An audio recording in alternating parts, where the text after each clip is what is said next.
भुवनेश्वर पासून 20 किलोमीटर अंतरावर असणाऱ्या नंदनकानन या प्राणी संग्रहालयामध्ये आपलं हार्दिक स्वागत. भुवनेश्वरच्या पासून 20 किलोमीटरच्या जंगलामध्ये नैसर्गिक जंगल आहे आणि त्या नैसर्गिक जंगलात 1960 साली या प्राणी संग्रहालय उभारायला सुरुवात झालेली आणि 1979 साली ते पूर्ण झाले आणि आम जनतेसाठी 1980 साली ते खुलं झाले. याचं वैशिष्ट्य असं आहे की आपण जर या बाजूने लोक चालल्या तिकडे पाहिलं तर पिंजरे टाईप आहे, पण त्याच्या बॅक साईडला अशी मोठी उंच तार केलेली आहे आणि काही सिंह काही वाघ असे मोकळे सोडलेले आहेत आतमध्ये. पिंजऱ्यात सुद्धा आहेत, मागे रस्ता सुद्धा आहे त्यांना जायला, आवक जावक चालू असतं. जसा तुम्ही खुल्या तुरुंगाबद्दल ऐकलं असेल तसं हे खुलं प्राणी संग्रहालय पण बंदिस्त आहे.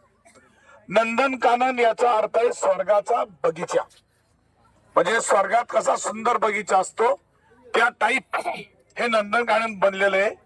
विशेष म्हणजे 1980 साली इथं पांढरा वाघ असतो ना, तो दुर्मिळ, तो पांढरा वाघ इथं आणलेला आहे आणि तो पांढरा वाघ सुद्धा आपल्याला पाहायला मिळणार आहे. शिवाय बंगाली टायगर आहे, साप आहेत, बऱ्याचशा गोष्टी आहेत.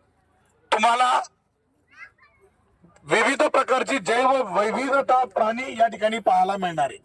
ओके, आता जनरल सूचना स्टॉप.